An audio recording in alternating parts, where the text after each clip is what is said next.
Hello and welcome everybody to the All British Motocross podcast from Dirt Hub with myself, Ben Rumbold, and Dirt Hub boss Paul Ooten there, looking back at the British Championship. Blaxhall just occurred, of course, on an amazing day over there near Ipswich, and of course, to come, the MXGP of Great Britain at Matterley Basin. So really looking forward to a massive event there in Hampshire. So big times in the sport of motocross in the UK, and it's fantastic to get it all underway there. So Paul, he's in weekend of racing at Blaxhall. You thoroughly enjoyed it on the live stream. I watched it back afterwards, and pretty sweet. Yeah, Yeah, it was a ram weekend of racing across the board, to be honest. From my angle, it was absolutely stacked, and still is. There's so much going on, but I love it. But yeah, Blaxhall, yeah, the sun was out.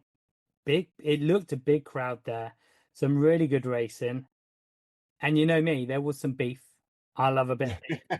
And I just think the championships are just shaping up. I know, we're getting to MX1 in a minute. I know MX1 looks fairly plain sailing in some respects, but elsewhere it is far from it. And I just think I feel there's added impetus this year. Obviously Paul Irwin and the team have really worked hard on this championship. And I just feel like it's nudging up a level each round. Do you know what I mean? Like there's more excitement building, there's more stories coming from it. And I think the riders are feeling even more credibility to the championship. There's more importance to it. I think it means more. I don't know why. It obviously always means a lot. The British Championship always means a massive amount. But I don't know. I just feel there's more to it. I just feel I don't know. I don't know why. I just feel there's a bigger carrot at the end of it for some of these riders. There's a lot of riders that, are really trying to build their career. And I think they realise that this is, especially, the 125 racing was epic. I just feel that these guys know the importance of having a British title under their belt. yeah, absolutely. And there's great scenarios in all the classes, and I do feel like the focus on the three classes is also paying dividends there. I mean, what was great about the crowds was it proves that you don't need hurlings to fill that place, which was really good to see. So Blaxhall's always a good one, and to get good crowds there again. Like I say, without needing the attraction of Jeffrey there, even though we've got Jeffrey to come, of course, in the future rounds, and it's great to have him. But yeah, to have our standard lineup, if you like, and then still bring the crowds in and have that great atmosphere about the place. That's awesome. That's what we want from the British. And like you say, the coverage is ramping up. The whole series has got a good buzz about it. So yeah, it's going well. Yeah, no, going well. And one rider, let's go straight into MX1. One rider who it is going well for, Conrad Muse. You wouldn't know it though, would you, from his interview? To be honest, like the first interviews, it was good. So it went from Conrad, and he was pretty down, but he won the race, but he wasn't happy. Went to Josh, not happy. Do you know what I mean? And it's like they just come first and second. It's like they've just had a bad day. They just come 39th and 40th or something. But do you know what? That is the standard these guys are setting. Conrad's obviously riding with a bit of an injury. He's not going to America. He's gonna miss the British GP. A big blow to fans. I know it's a massive blow to Conrad himself, but a huge blow for fans because we really wanted to see him, one, at our home GP, and two, we wanted to see what he can do in the States. And but you know what, he's doing what he needs to do. He got 1-1. I had in my predictions that Adam Sterry will gate and beat him in race one. I thought it might come true. Not a chance. Yeah, I mean, if Conrad's at 70%, then everybody needs to be a little bit scared. That's a decent rate for 70%. And as always with Conrad, you just think, oh, what could he do? What could he do? And I mean, it's a real shame that he's not going to the States and not doing Matterley, but there's no secret that team and Conrad's focus is the British Championship. Let's not forget he didn't win it last year, and he wants that title back. And I'm fairly certain as well he's got half an eye towards Preston Docks and who. So to be 100% more for that race than anything else. And I think that is why everything else is kind of going by the wayside, because you know who is coming, and that's going to be that's going to be a tricky one. So yeah, but I mean, yeah, he's just so good around there, and the rougher it gets, and according to a lot of riders, I think Jake Nichols spoke to one of our guys there and said that that's the roughest it's ever been, and he knows Blaxhall very well. So yeah, that tells you that the rougher it gets, the better Conrad is, and yeah, that is just scary for everyone else. So he's miserable because he's not 100%, and he's got to miss these races that he had lined himself up for. As good challenges for himself, and then Josh is miserable because he's still getting beaten by so many seconds by Conrad. And of course, yeah, and the bad news about Josh has come through this morning too. So that's a real shame. But anyway, yeah, it's at least Jamie would have been happy with third. Let's put it that way in that one race. Yeah, so the news that you allude to there, so Josh Gilbert has come out and said he won't be at the British GP. So he's been diagnosed with Epstein-Barr. So yeah, so that's sad to hear. Josh Gilbert had a really good second in the first race. Just to sort of say, Adam Sterry did, I think it was his back brake, was it? He ran the Yeah, whole motor without his yeah, back lost brake. his back brake, so he said, yeah. Yeah, so we did have that going on, but I think Josh was looking good in Moto 2 as well. Josh was fast, but Josh in the second race then had a chain break while in third on I think a lap 9 or something like that. Yeah, that really has hurt his point standings. I think he does still hold on to third. Yeah, so yeah, we had obviously Comrade go 1-1, and then we had I'm just looking at championship standings here. Because yeah, so Josh still does. It's quite neat. I have to say, it's right. It works well for my brain. Conrad Muse 150, Adam Sterry 125, Josh Gilbert 100. Nice 25-point increments there. But the guy that is sneaking up on them on 97 points and looked very, very good in Moto 1 then was Jamie Carpenter. Yeah, his job really, as we said, was to, fourth, fifth overall. You know what? If he nabs a podium, I tell you what, the Crendon boys will be over the moon with him. Yeah, absolutely. I mean, it was yeah, very. It's a shame to see Tristan catch him and get third in his last couple of laps. I forgot that happened. Sorry, he was so long in third that I thought, yeah, I pictured him as third and finished him. But of course, yeah, Tristan came through to pass him there towards the end. So, but still, yeah, a great ride. A step up, I feel, for Jamie. And that's what comes of being comfortable in your team, happy with the bike, and yeah, putting things together, getting some momentum without any injuries. So, yeah, fair play to Jamie. He's really moving forward there. A nice ride for Tristan as well. I know he likes Blaxhall in particular, so yeah, it's good to see him convert that to a good result. And yeah, as for Josh, yeah, crying shame that he's not going to be at Matterley. I've just put him in the race preview for the GP as well, so that's really annoying. But anyway, there we go. We'll have to see if we can get any other British riders to the paddock show. So Yeah, Tristan Purdon, like I said, he must be super pumped for that because I think. Do you know what? I feel that level of the next batch of riders, obviously Taylor Hamill, Jamie Carpenter, Chris Mills coming into that a little bit. I feel they're starting to nudge a little bit closer to maybe Sterry and Gilbert. We had that sort of divide of Comrade, our two GP boys, Sterry and Gilbert, and then Carpenter, Purdon, those. But I do feel that they're starting to get that little bit closer. I think they're being brought on a little bit. And a lot of them are just riding a lot. Jamie Carpenter's every meeting he can. Taylor's the same. Tristan's been all around the world. And I think it's really starting to come in, and it's a shame we have Brad Todd as well, who's been riding all over the world. And unfortunately, he was poorly.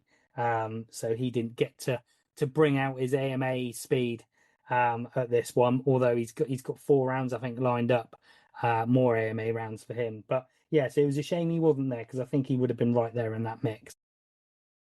yeah, he was in a bad way in the morning, and yeah, I heard that he got checked out. Um, there is a diagnosis there. I'm not sure if it's common use yet, so I won't say so. But yeah, there is something that he's got to work with ongoing. But yeah, for sure, it's he's putting everything together to get to the state. So that's great for Brad. But yeah, I feel the same as well with Jamie, Taylor, Tristan. They're all starting to nudge up towards Adam and Josh. And yeah, it's going to make for an enthralling. That mid pack battle is going to be pretty impressive when it comes to Preston Docks, Landrake, Duns, and Ling. So yeah, it's going to be a tasty second half of the year. Yeah, and the man, Martin Barr, mate. Martin Barr. It's I think he's he's admitted it's been a frustrating start to the year. This is the kind of results he's been expecting and the team's been expecting. So Martin Barr in sixth. So the result wise, so it was Conrad Muse with the 50 points. We'll just go through these results. Tristan Purden second with 40. Adam Sterry next up. Taylor Hamill, two solid rides from Taylor. Then he gets fourth. Jamie Carpenter in fifth. I don't think that fifth place shows how well Jamie rode. Martin No. Barr sixth. Chris Mills, two, a whole shot, and two good motos. Chris Mills, another rider, probably edging a little bit closer to that group. Matteo Mio, then a little bit better from him. Two good results from him for eighth overall. Then Josh Gilbert, obviously we saw he had a DNF with the chain. And then Joel Rizzi, still not quite there. I don't think with the bike or his health, obviously following his concussion at the last one. But the second moto, definitely a better race for Joel. I think he's on the up. Yeah, for sure. I mean, that's it's good to see his name in the top 10. That's some sort of result, which is exactly what he was after. So yeah, for Joel, that's he can build from that. Now you can move forward. You got Preston Docks where he was fast last year, and all the rest of the rounds to come. Yeah, fingers crossed for Joel that he can start to turn things around from there because obviously he's a bit further back in the championship now. He's where are we? He's 14th in the series. Actually, not as bad as I thought. And just ahead of him, he's got Mio and Mira and Todd just a few points ahead. Todd will drop back because he's not doing all the rest of the rounds now. So yeah, the top 10 in the series is possible for Joel. And while that might not have been what he was after at the start of the season, I think the way the start of the year has actually gone for him, I think he'll probably be reasonably happy to get that sort of result. Yeah, I'm just trying to have a look through because John Adamson, didn't have a very good day. I'm not really sure what happened to him. There's nothing really on his socials, but John Adamson was another rider. Obviously getting in the GPs, been working hard this year as John Adamson does, to be fair. But yeah, he didn't go to plan because he's a rider that potentially is an overall podium contender because it is tightening up in the championship race now for that third spot now because Josh Gilbert's on that 100, but Jamie Carpenter just 3 points down from him, and Tristan Purden is not a million miles away either. So three riders, but I would have thought with John Adamson, if he'd have got two good motos, he would have actually been up there within that bunch as well. Yeah, I mean, he took 5 points home from the day. So, that's probably about 20 to 30 away from where he usually should be. So, yeah, you add 20, 30 points to his value, and he's right up behind Tristan Purden. So, that obviously didn't happen for John. Not sure why. Didn't see anything on the socials to give away why what happened there. And obviously for the live stream, we didn't see it. So, yeah, from that side, just hope that John is okay and he can move forward because otherwise Lexa are going to have a pretty barren weekend at Matterley just when they were really looking forward to going there with the two riders. So, fingers crossed that John can turn things around and get in a good score at Matterley Basin. Yeah, and on that note, Brad Todd's similar position, if he'd have had a 30-point weekend, then he would have been really closing in on that podium as well, overall standings as well. So yeah, not good for either of those two guys there in the standings then at all, to be honest. So I'm just looking through these overalls from MX1. Then Carlton Husband in 11th, Luke Benstead 12th, Dan Thornhill 13th. Then it was Liam Knight 14th, Sam Nunn as well in 15th. That's it's pretty clear cut at the top, but always battles throughout the field. Going into Preston Docks, Conrad, Jeffrey on fire, Conrad slightly not quite as sharp as he wants to be, although it's hard to tell that, isn't it? Yeah, Is Conrad going to have anything for him? Or is Jeffrey I don't just know. going to sail off? What do you think?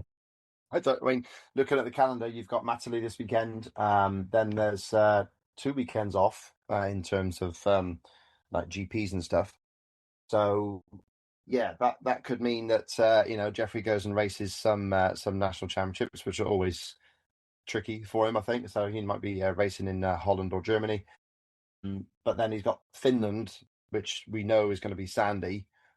just before Preston docks. So he's going to get his sand chops in at the GP level just before he goes across to Preston. So yeah, watch out. I think if anything, Conrad's going to be working very hard just to be at top to the best he can be for Preston, because it would be great to see them go at it like they did last year.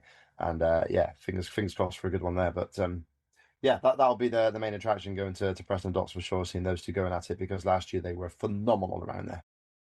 Yeah, it's going to be exciting. And Jeffrey Hillens, I was going to ask you, Ben, do you think that Lucas Coonan is in a way has driven Jeffrey on a little bit, because this is young, not necessarily teammate, is it? Because they're slightly different stables.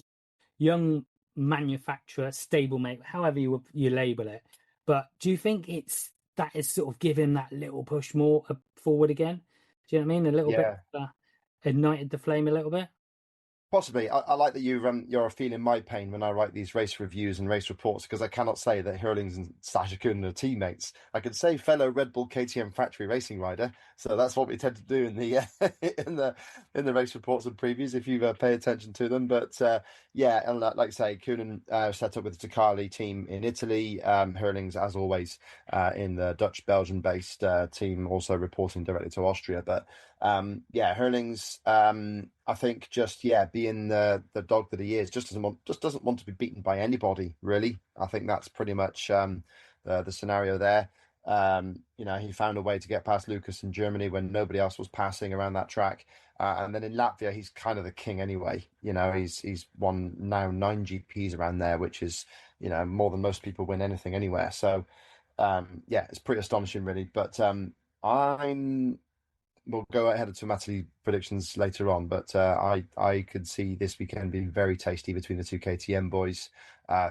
Fevre should be good around Matterley, but never really has been. So yeah, we'll see about that. But I think in terms of your question, I think Hurlings is going to get driven on by anybody around him. He just does not want to be beaten by anyone, and he's already saying, if I win 9 more GPs, I might have a chance of the title. So he's not giving up on that yet. That certainly is possible.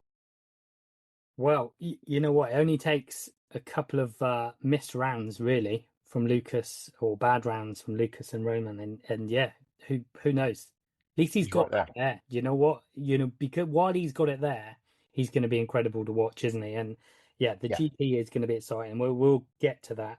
Before we get to that, in terms of a rider schedule, the Arena Cross have announced that they're 20 riders for the finals, and Comrade Muse is not in that. So Comrade's decided to not do that. So, he is pretty much, like you said, saving himself for this British Championship. He wants that.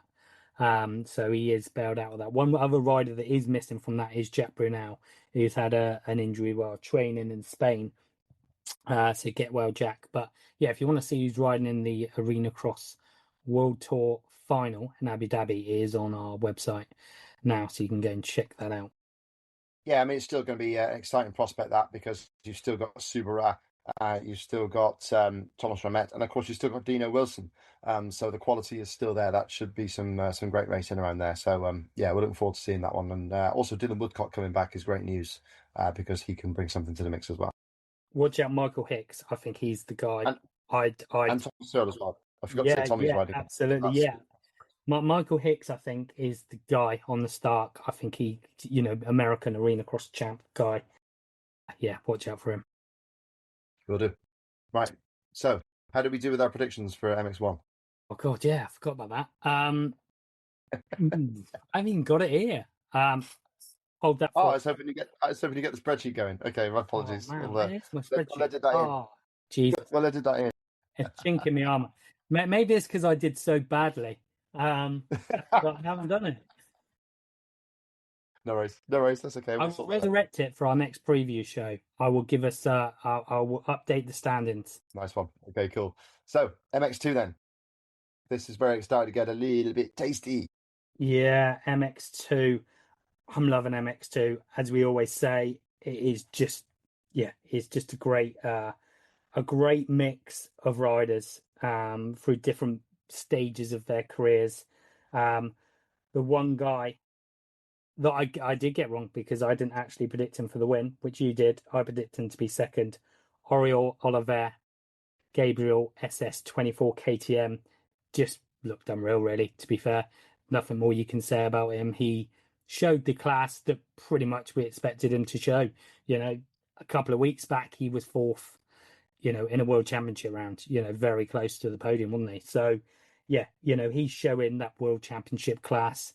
And yeah, it's difficult to see anybody really matching that at the moment. Yeah, it's going to be very tricky. I mean, this is a track Blaxhall that every and yeah, look what he did. So you can't even sort of carry that hope that track knowledge is going to help people because it is just a class above. And this is why. I mean, people are asking why aren't we seeing MX2 riders? Why aren't we seeing any British riders in the MX2 class at Matterley?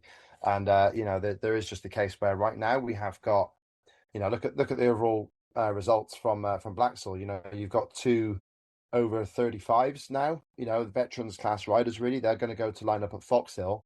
And yet in the British Championship, they're still finishing third and fourth overall, with Tommy and Jake. So, and fair play to them. There's nothing wrong with them. They thoroughly deserve their results, but it just shows you where the British Championship is right now. Billy Askew is not in the top 10 in EMX 250, the European Championship that feeds the MX2 series. Bobby Bruce has just sort of disappeared off the radar in that series as well. So it's a slight depression, if you like, to see exactly what's happening, but that is the cold hard evidence there in front of you. I mean, we just hope that these kids can come forward, like like you said, Billy getting that last lap stinger from Tommy Searle to lose second by 0.001. That's the sort of thing that can happen. It was an education, and yeah, very interesting between those two.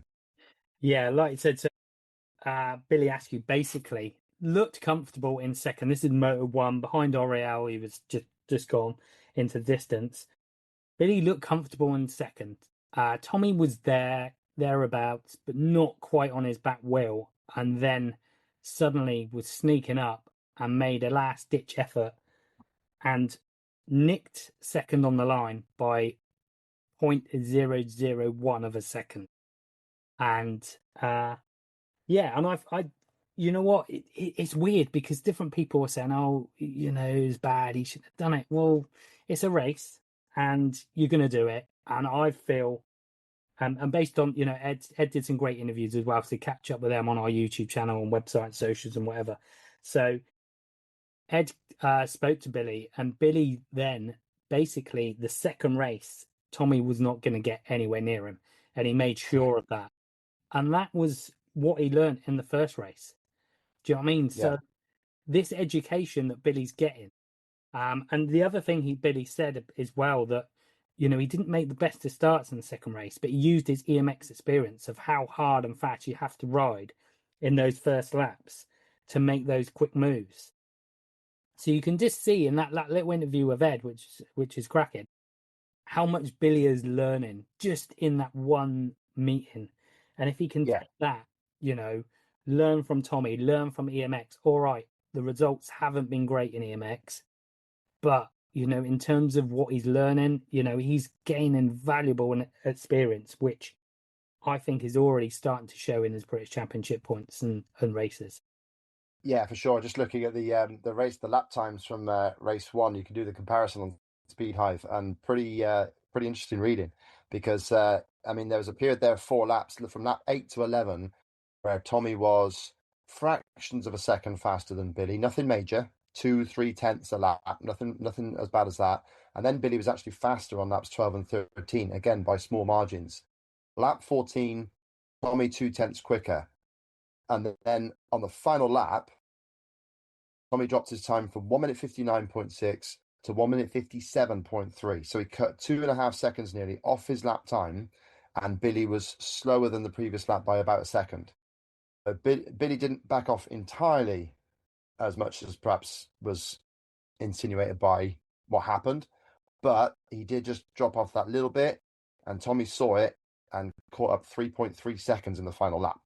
But he did improve his own time by 2 of those seconds. The other second was Billy maybe slacking off. So yeah, that's it's just such an education to see that as to how the two of them must have viewed that final lap, because Tommy must have made a little look up, saw that Billy was closer than before, and boom, was on him. So pretty impressive.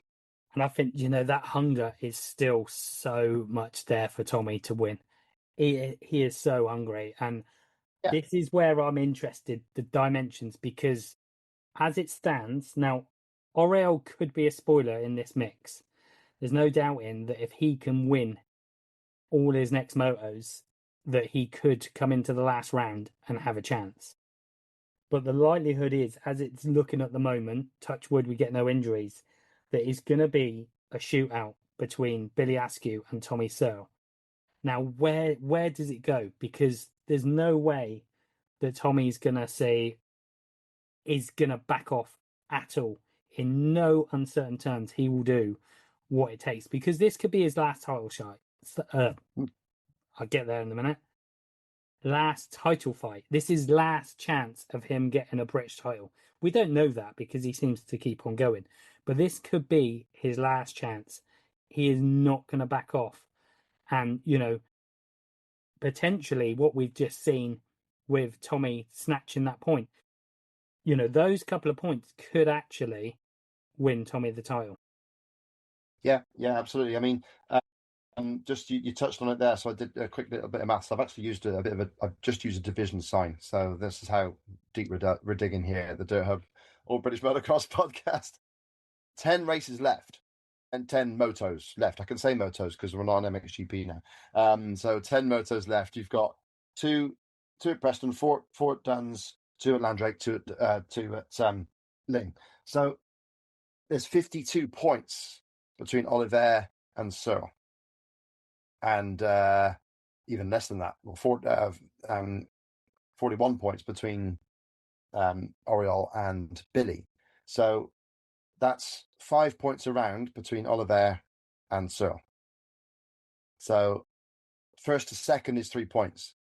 So at some point, either Oriol has to have a stinker or Tommy and Billy have to beat Oriol Oliver to keep him back, because, if he goes maximum all the way, he is going to be the champion. There's no doubt about it. 3 points, 10 motos. Okay, maybe not entirely like that, but yeah, you know what I'm saying. 5 points per race. So it's close. It's close. It is what it's saying. You have to really keep up there, second and third every time, for Tommy and Billy to keep Oriol back there. So we'll see how that works. Cool. And on that note, obviously Oriel's got a teammate, Guy Dunson, whose title fight, is possibly He's 4 points further back. 4 points further back is Guillaume. So So he's he's going to got a have to big. do something pretty impressive for him to be in there. But you can't count him out. But if he's to get nick points off of Billy and Tommy, that is going to make a massive difference to his. It might end up being that he's almost a wingman to get the title Possibly. for the Gabriel Yeah. team. And he's going to be an interesting wingman for him. But Dunson's in the same boat as Billy. Dunson is a podium man now in the MX 250. You put him in MX2 and he'd be scrabbling for points. So, Guillaume is at the same sort of level there as the rest of the competition in the British. He would struggle to have anything for his teammate. So why not? If he can then get between Oriol and Tommy and or Billy, then that's going to help Gabriel claw back that 5 points a race that he needs to do that. Because 5 points in a race is between first and third. So if Dunson gets between them, it's all to play for. That's what I said. But in the last pod, it's going to be, well, it would be awesome if it's almost a team showdown, like a dirt. Yeah. Gabriel. It could be. Yeah. Team orders could be also almost like a speedway race. Let's just forget everybody else. Just have 4 of them off the start. Set up an oval at Ling, get it sorted. Yeah, get it on. So yeah, you just want to see speedway. That's all you ever talk about, right? yeah. Right on that. Yeah. So So MX2. Yeah, it's shaping up beautifully, really, to be honest. Very exciting. Oriel, like we said, got the win. Billy Askew nudged the second then over Tommy. Jake Nichols, wow, the veteran, the part-timer, he said. Part-timer, Jake Nichols. That's a superstar. Yeah. It's Suffolk, isn't it? Did you say Is Suffolk? it Suffolk or Sussex? Suffolk, yeah, Suffolk. That's the one. Yeah, sorry, I always get those two mixed up. Sorry. But Um, so Jake is, yeah, I mean that was a great ride in the last race there to get up to fourth. You know, he moved ahead of some of the younger rivals to get there and did the job. So although he did say that it's the roughest he's ever known it there, and at the end of the race he was dying for a beer. So yeah, fair play to him. That was a great performance, great ride, and yeah, really showed his stuff. yeah, it said, the Crendon boys are going to be over the moon with him and Jamie, what they're doing, backing up comrades. So yeah, great job by Jake Nichols. Charlie Heyman doing exactly what Charlie Heyman does, two solid motors. I reckon he was hanging out a little bit more this week than previously. But to be honest, I think fifth overall is a really good result from him. But I actually think he was riding better than fifth shows. To be honest, I thought because he was fighting through. That's some good motors from Charlie. That's a good result from him. Um, He nearly caught Ollie Coleman napping in that first race. He was very close to getting him for fourth place, and suddenly he's made a couple of mistakes and lost touch at the end. But yeah, it was a good ride from Charlie. He's really starting to build on the British scene, and yeah, I would not be surprised to see him challenge for a podium before the end of the season. Good Yeah, rider. no, for sure. Like you said, he is definitely building confidence, and I think he's a confidence rider. And yeah, if he keeps building, yeah, he's definitely on the up. Um, your guy Ben Musto in sixth had a few incidents in that, but again, two motors, him and Charlie, just sticking in there with points 15, 16 points every moto, and they're Sixth and going to be seventh. right up there at the end of the championship for sure. Yeah, whereas you now in the series, Ben is still fourth place. So you know he's only a point behind Bruce, and the way that Bobby's been going, you know Ben could be up in the top three very soon. And yeah, Heyman's only 5 points behind him. Yeah, Ben, Charlie, and Ollie are the three young Brits pushing forward. Obviously, we can't forget that Billy at the moment is a level above, and that's fair play to him. But yeah, those three kids are also bringing the heat and starting to rise up a level. So, and it's good to see that they're doing EMX 250 at Matterley. That's really nice to see them in the mix. I can't wait to see how they get on. Yeah, no, definitely. It'd be good to see all those guys out there and be cheering them on. Ollie Colmer then in seventh. Got a feel for him because he looked like he had fourth overall. Nailed a bit of a collision with Guy and Dunson. Obviously, jury's out on that one.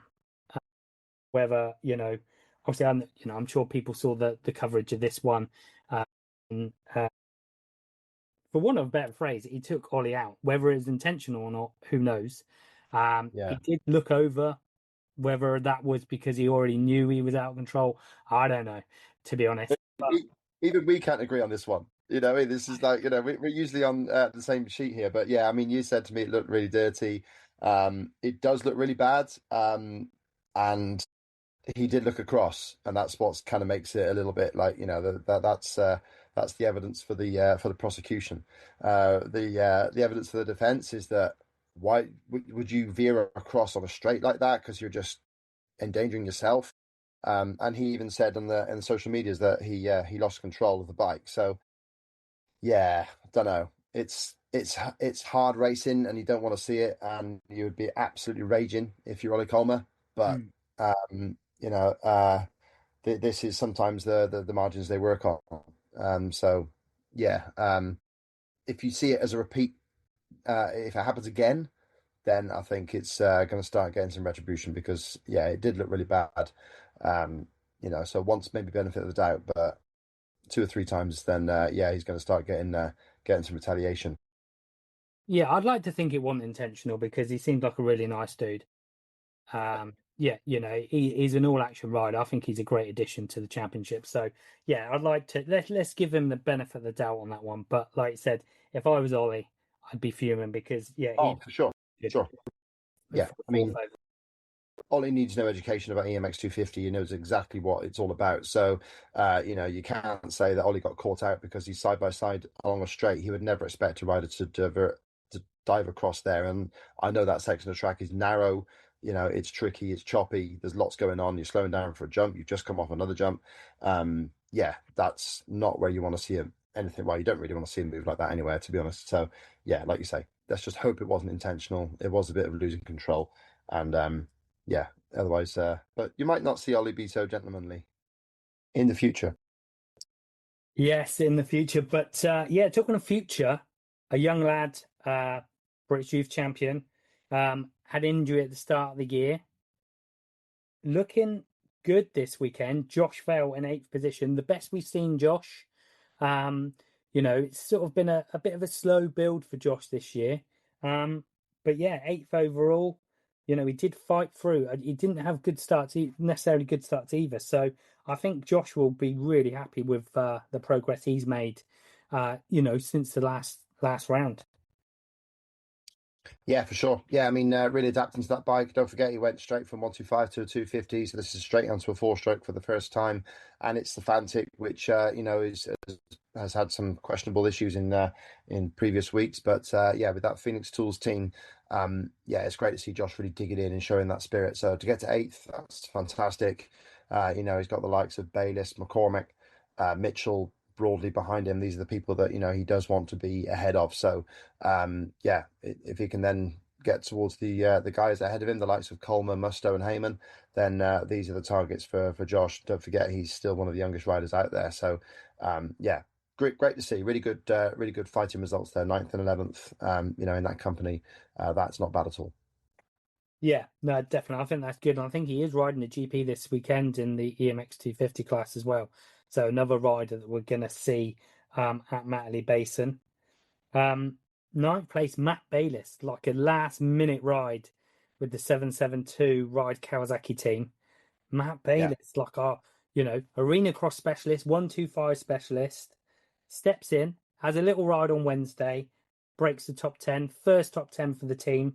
I know Craig Chamberlain and the team there are over the moon with that. They didn't expect that. Stepping in because Freddie Bartlett, who was due to race in America, got injured. His American trip sadly cut short and then got injured as well. So wish Freddie a speedy recovery. So Matt Bayes steps in, gets the top 10.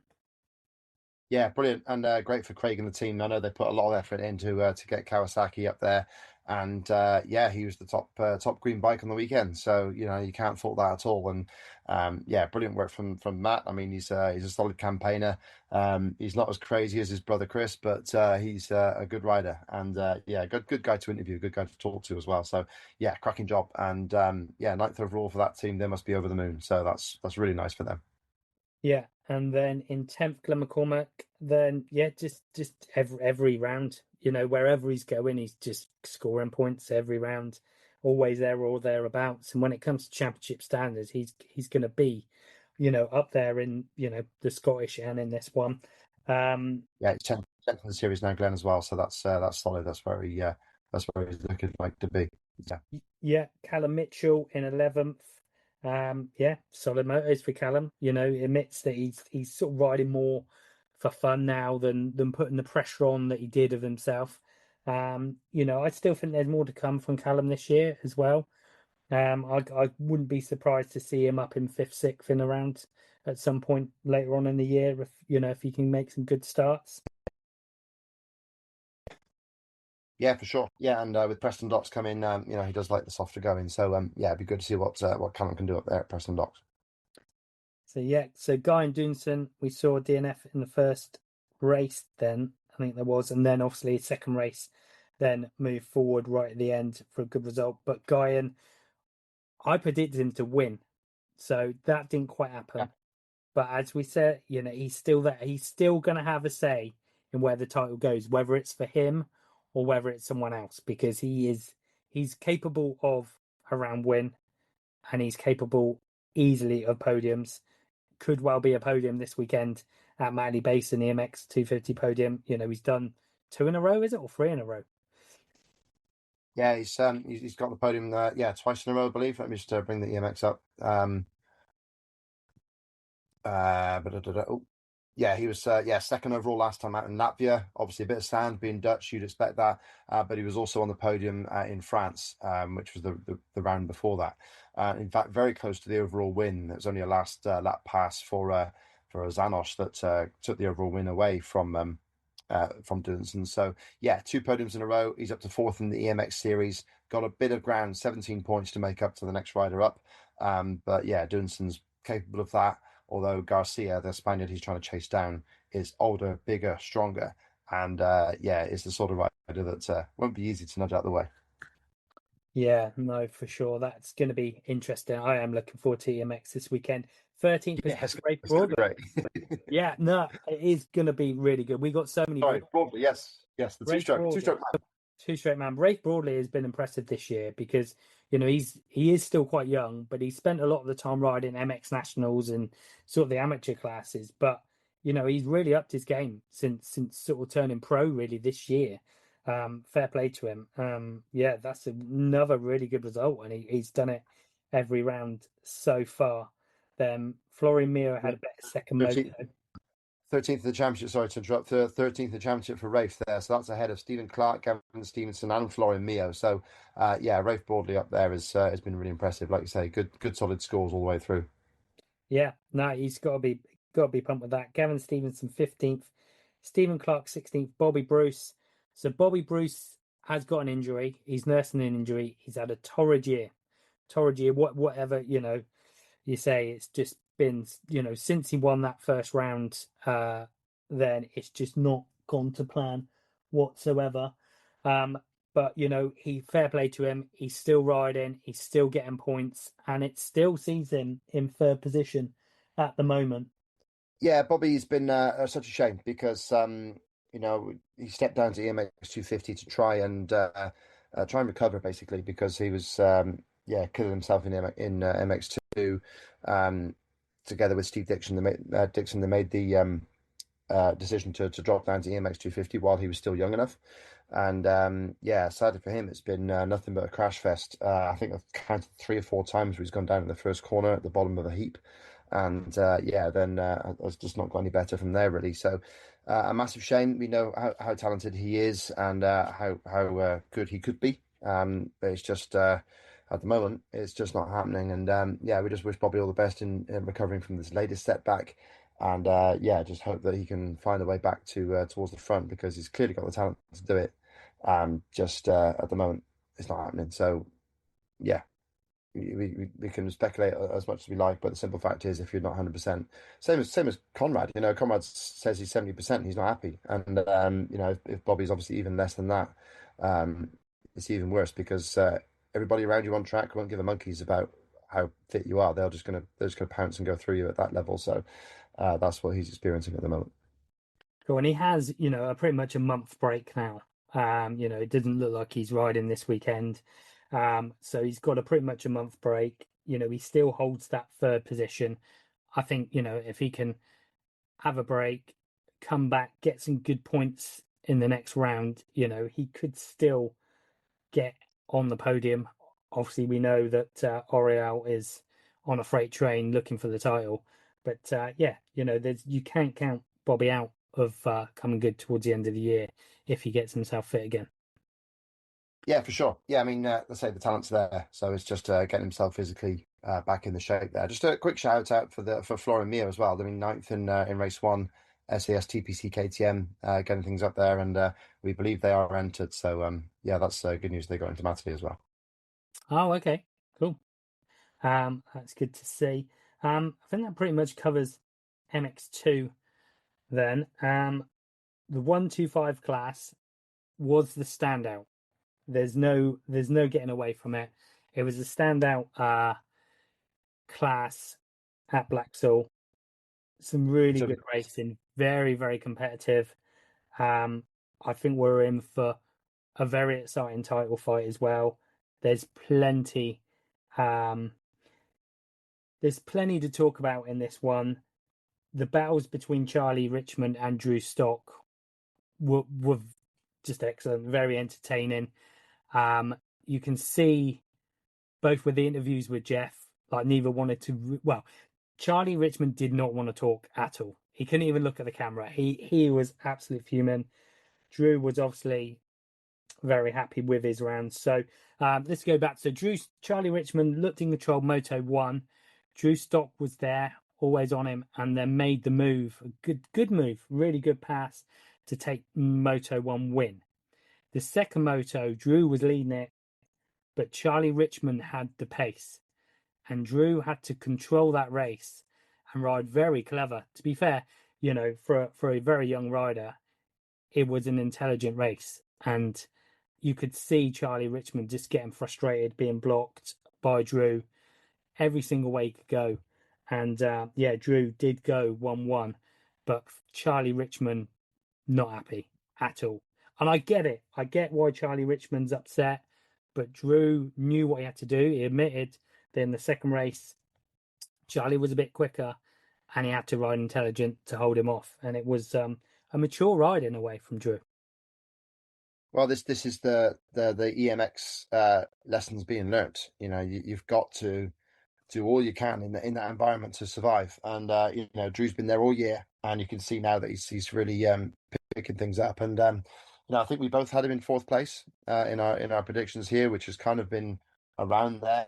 You'd say that Richmond and Stat and Waggett have been a level above, and obviously Jamie Keith when he was healthy. So for Drew to bring himself up from that to now be fighting for wins. And he knew that if Charlie passed him, the overall win would have gone Charlie's way. So this is just digging in. And if Charlie's upset, then that's also good to see because if they want to win that much, that they can kind of forget about being buddies. This was one of our criticisms of the British system. We race each other. These kids race each other from like 65s all the way up, and they get to be buddies. They get to be friends. And sometimes you don't want to take your friend out. And you don't get that in Europe with Sasha and Lucas Kuhn. They've grown up racing in France, racing in Germany, different languages, sticking to themselves, not making any buddies, and then riding through people and not giving a second thought when it comes to actually being on track. So to see some spice and some aggression and some hunger, brilliant. That's exactly what the 125 class is there for, to build these traits and build this aggression that you need at the top level. It's not a nice game. It's not a nice rider's. It's not a nice guy's game out there when you're on track. You can be lovely and chatty off the track, but then when the crash helmet goes on, then you must be willing to do what's necessary. And yeah, Drew did that to keep Charlie back. Massively annoying for Charlie, but that will also toughen Charlie up. So this is great. This is exactly what this championship is for, bringing the competition forward, bringing the best out of both of them. Whether that's because they're annoyed, so be it. Let's just have it. This is what it's all about. I remember Thorpe saying that it was a shame to see so many people being so pally. He liked a bit of needle because it gets the best out of the riders, and that sometimes is what you need to do. You know me, I love a bit of needle too. And it was great to watch. But you know what? There was, from my angle looking at it, there was nothing untoward by anybody there. They were just doing what they needed to do. There was nothing dirty. And like I said, it is part of the education. We mentioned it about Billy Askew with what happened with him, with Tommy nipping it. That is a lesson learned. Billy will not, ever back off again when he's got Tommy Searle behind him. You can be Yeah. absolutely sure that he will never do Or that anybody. again. Or anybody. Do you know what I mean? So, going forward, that could be an EMX round or could be an MX2, So yeah, big lesson learned. And yeah, I thought the racing and you have to say that the racing has been so good all the way down the field. There's some great performances that, it really stands in good stead for the future, but also it shows why Paul Irwin made the decision to put this class in there, because one, it's been absolutely fantastic to watch, and two, it is really up the level for our next batch of riders coming up through. Yeah, I mean, it would have been wasteful to have the 125 class running away, like being run and having their events away from the main British Championship. This is the chance for team bosses to see the future stars coming up.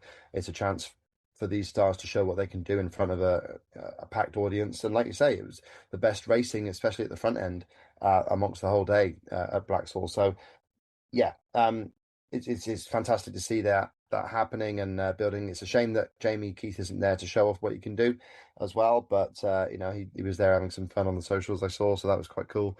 But yeah, for in terms of building these riders, and let's not cut any mustard here. The likes of Drew Stock, Charlie Richmond, Hayden Stat, we want them to be future Grand Prix riders. We want to be able to get behind them at Matterley Basin in a couple of years' time.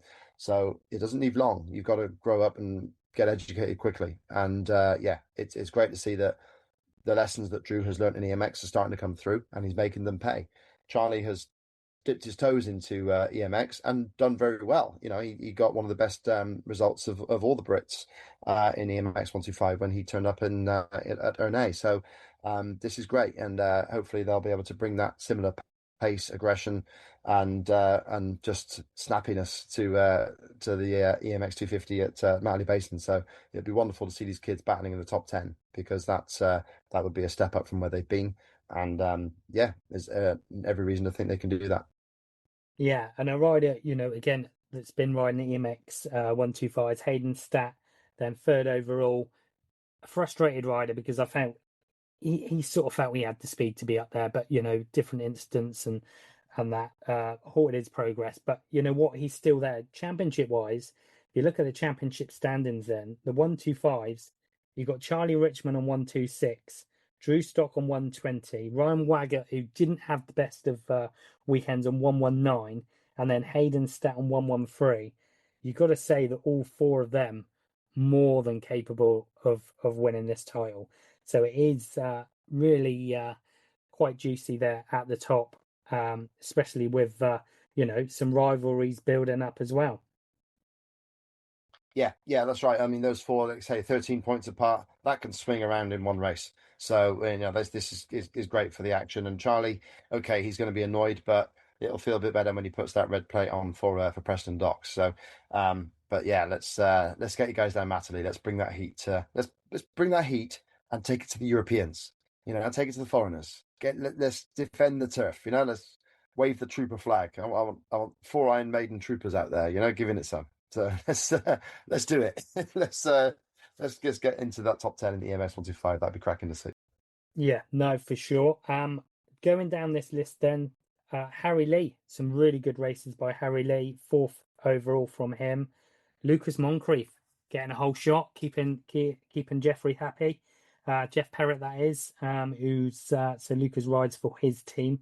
He was in fifth. Ryan Waggett, who we've seen win round one, then he will be a little bit frustrated. He's sort of in the mix and a few mistakes and different things. But yeah, Ryan will come back stronger for sure. Good performance, Alfie Geddes Green in seventh. Then I think he will be very happy with that. Zane Stevens, another rider, will be very happy with eighth overall. Christopher Brindley, very consistent again in ninth, and Jack Brewery in 10th.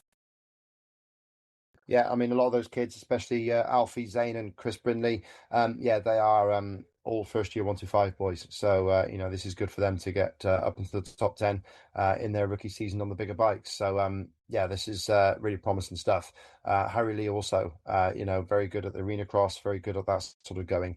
And to get into that top four overall with, solid scores, fifth and fourth, that's very, very good for him. So, that's encouraging for Harry.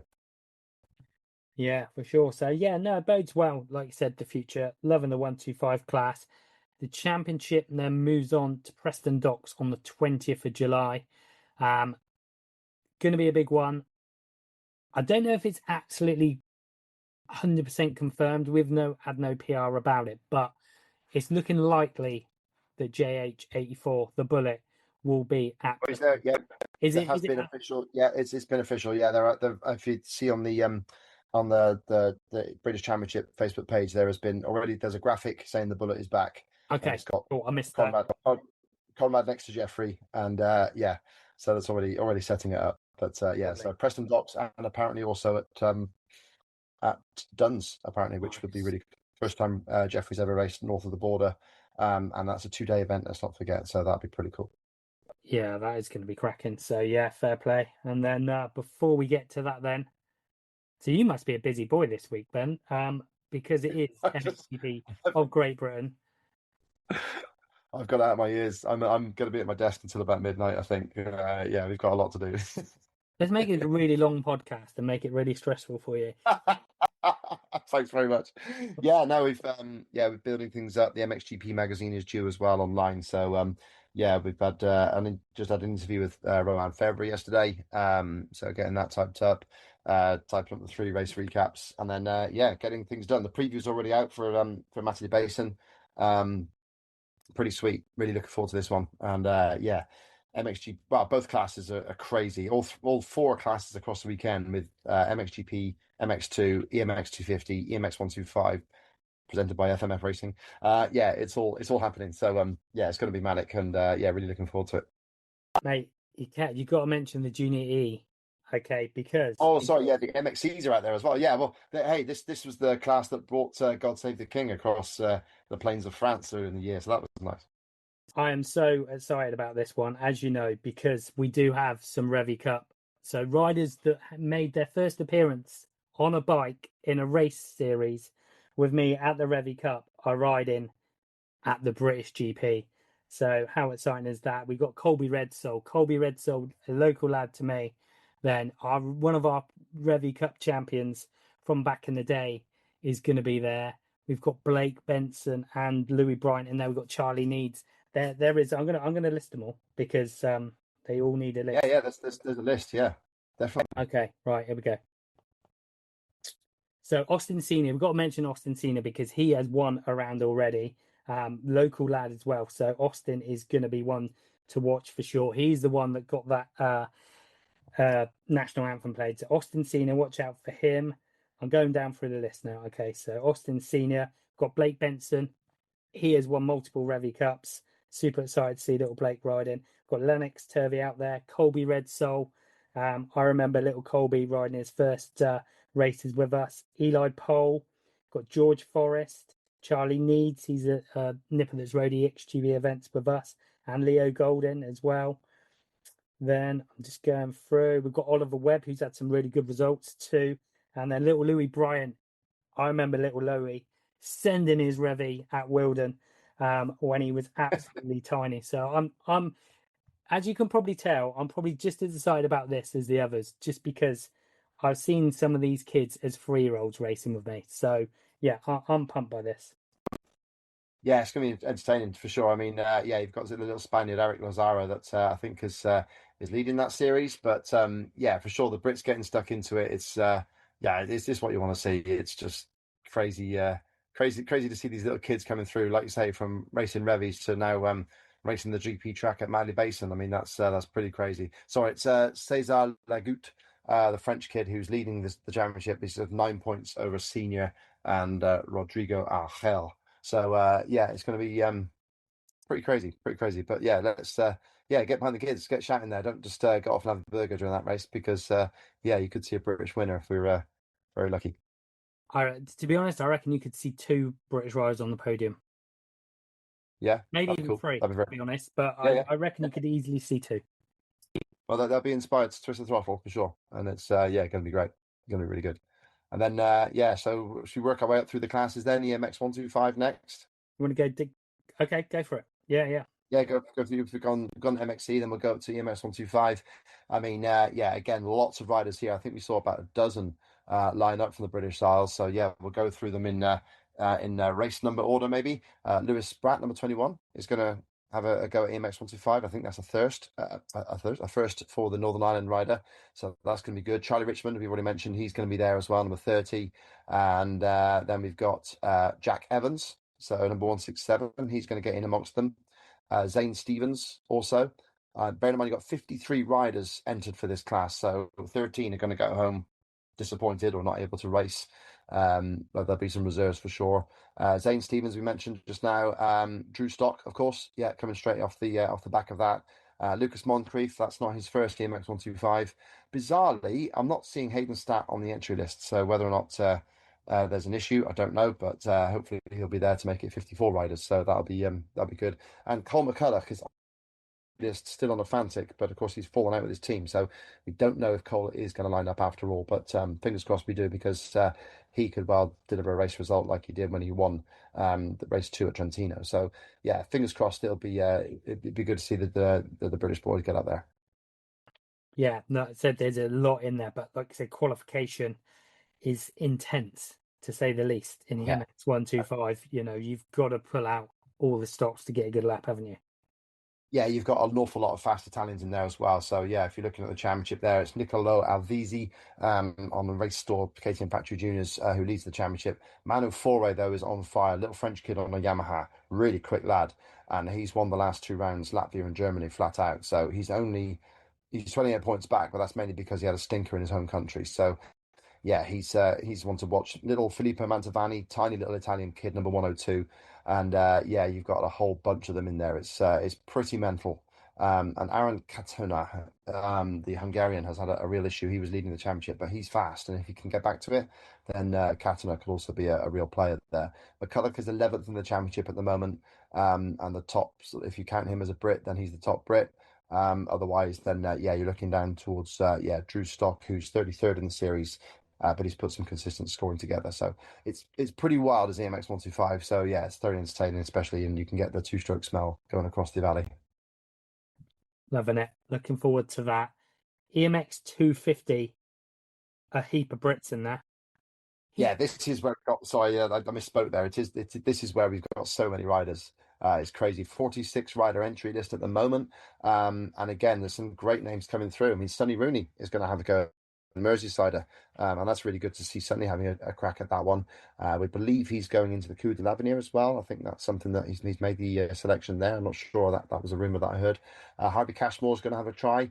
Bobby Bruce obviously is entered, but we'll see if he's going to go through or not. Will Haddock is going to line up. Number 131 is will be his number for the weekend.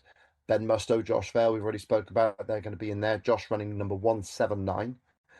Because I think his normal number is taken. Ben Muster will be back on 163 as always.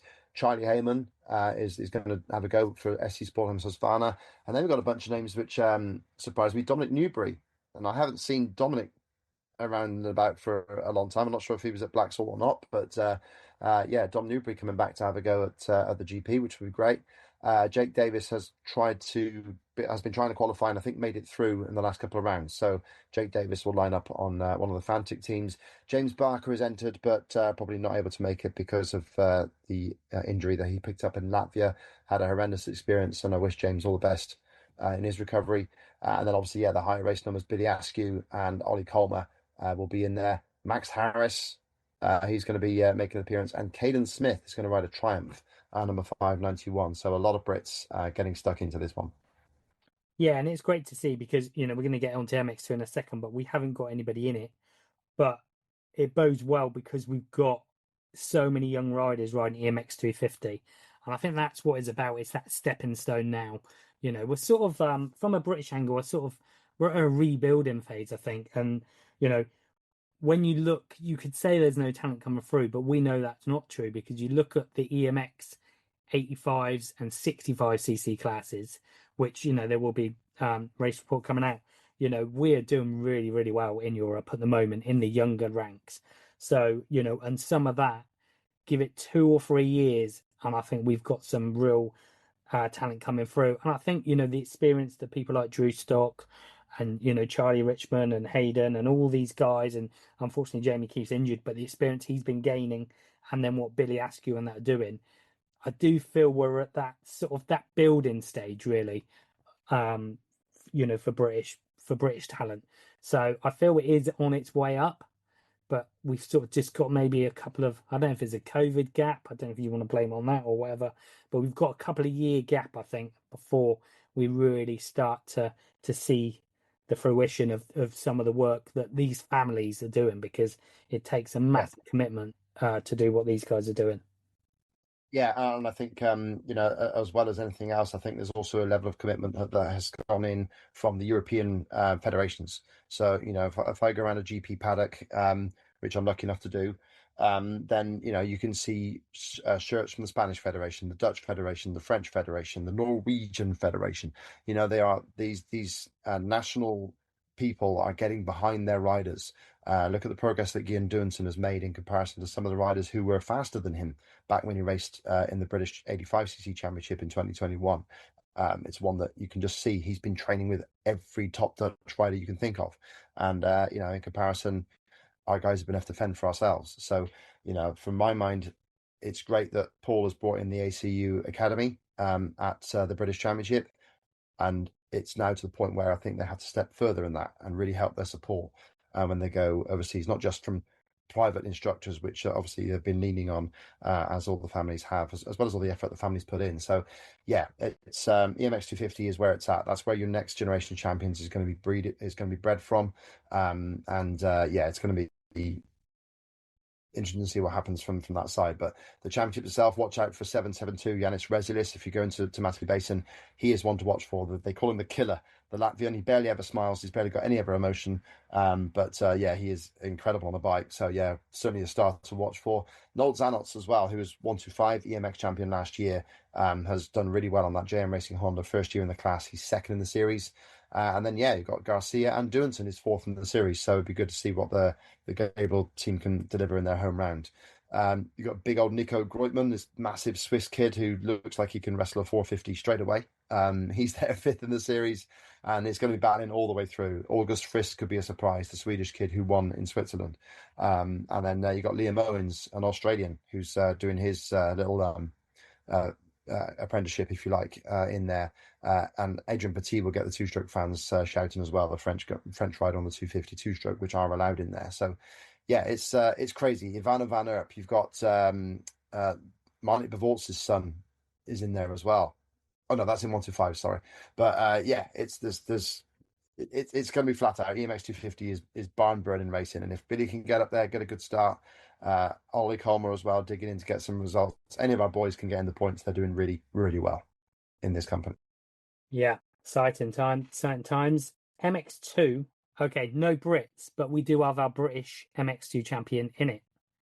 So Cass Volk is Yes. in there. Indifferent, he's had some cracking results and he's had some not so good results, but Cass is a rider.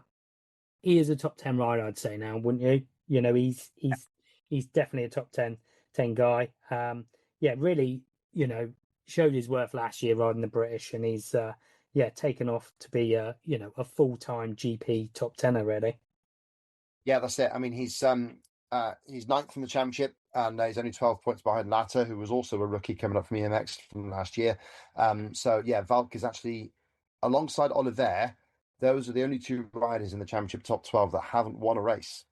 That's how competitive it is. Everybody else in that top 12 in the series has either won a qualifying race on Saturday or a main race on Sunday. So I think it's just Latta that's won a qualifying race, but not a main GP race. So there's been that many GP race winners. You know, Langenfelder leads the series, and he loves Matterley. So fingers crossed for Simon. I'm kind of secretly hoping that Simon wins it because he deserves to. He's been doing this for so long now. Adamo is in there. Kai de Wolf is one of the most exciting riders on the planet. He needs to rebuild his series. So watch for Kai to really push the envelope at Matterley Basin. He's got a great start as well. Liam Everts, you know, that's a name that needs no introduction. But I'll tell you, you're not ready for the speed of Sasha Kuhn until you've seen it this year. He is so fast. I was looking down at my phone in Latvia at some scores, trying to figure out what was coming up next, trying to sort out my schedule. And then I just heard a bike go past me at like a throttle volume that nobody else can muster, and I knew it was Sasha without even seeing it, and I looked up and it was him, and it's like his throttle goes around to 11. It's unbelievable how much this kid can push it. So he's scary because he could fall at any moment, but man is he good to watch. And then Bennett Stont's a great stylist on the Yamaha, the French guy. Let's cheer on the triumphs. You know, there's a British manufacturer, Camden McLennan, seventh in the series, won a race at Trentino, and Guillaume Fares so the Triumphs have been getting up there, and we just done a Triumph factory visit for Behind the Gate. They've got an avenue of legends for riders that have done key things on Triumph machines, and they've already said there's a stone there waiting for the first Grand Prix winner in motocross on a Triumph. So there's going to be a stone for one of these guys. So that's motivation. If that's not motivation, I don't know what is. You know, you can get yourself in amongst all those guys. Mike Halewood's got a stone on that platform, for God's sake. So, you know, and the Fonz is there. Like, you know, get on it. Oh, nice. But yeah, so Mike Helwood, mate, the Fonz. Mike Halewood, the Fonz, and Steve McQueen. What more do you want? You know, Yeah. so get yourself amongst those guys. But yeah, it's going to be cracking. MX2 is so entertaining, even with no Brit in there. It's going to be great racing for sure. Cool. MXGP, there is some Brits in there. We know Josh Gilbert's not, sadly, in there, but we do have Ben Watson. Ben Watson has started to really come good of late. He's had some really good results in recent rounds. And do you know what? He's not really been gating that well either, is he? Do you know what I mean? If he could pull a holy, Matterley would erupt. And I tell you what, I think he could run up there in the top five if he could get a start, because he just hasn't really. Um, Max Broadbelt's in there from the Brits. John Adamson in there. Ben Edwards. Then Ben Edwards sadly hurt his arm at Blaxhall, so I know that Ben Edwards, although he's entered, he's gutted. He's not going to line up. that's sad to hear because he's been having such a good year. Yeah, real shame. Yeah, He really wants to race a GP, but yeah. Yeah, I bet. Yeah, good to hear that. Jamie Carpenter, obviously, we've seen how good he's been going this year. Tristan Purdon, we've seen him in America. He's been very close to the top 20 in America. So Tristan Purdon's in there. Former British Championship rider Isaac Gifton, then, and Adam Sterry. Adam obviously has had another rider that's had some really good results in GPs. He's had some really good speed, especially in qualifying. So, yeah, it'd be nice to see Adam get a good result in front of his home crowd. But Yeah, I mean, Ben's just come off his best result ever on the beta with 8th overall in Latvia. So he's better in sand than he is hard pack, but even so, hopefully the crowd will inspire him because, yeah, it'd be great to see him at the sharp end. cool. But at the sharp end, Yeah, what are you going to call? Who are you going to call it? I just think Jeffrey's just on that mission at the moment. To be honest, I just can't see. I think it's going to be close. It's going to be similar. I think it's going to be a bit of a replay, to be honest, of the last few rounds. But I think Jeffrey's just at the moment he's probably close to some of the best we've seen him, really. I just think Lucas is fed up with being second overall. He's been there 4 times in a row now. And I just got a feeling that Lucas is going to pull out the bag now. I think we're going to see Lucas beat Jeffrey hands down in this one. That's my call. That's what I think will happen. But there you go.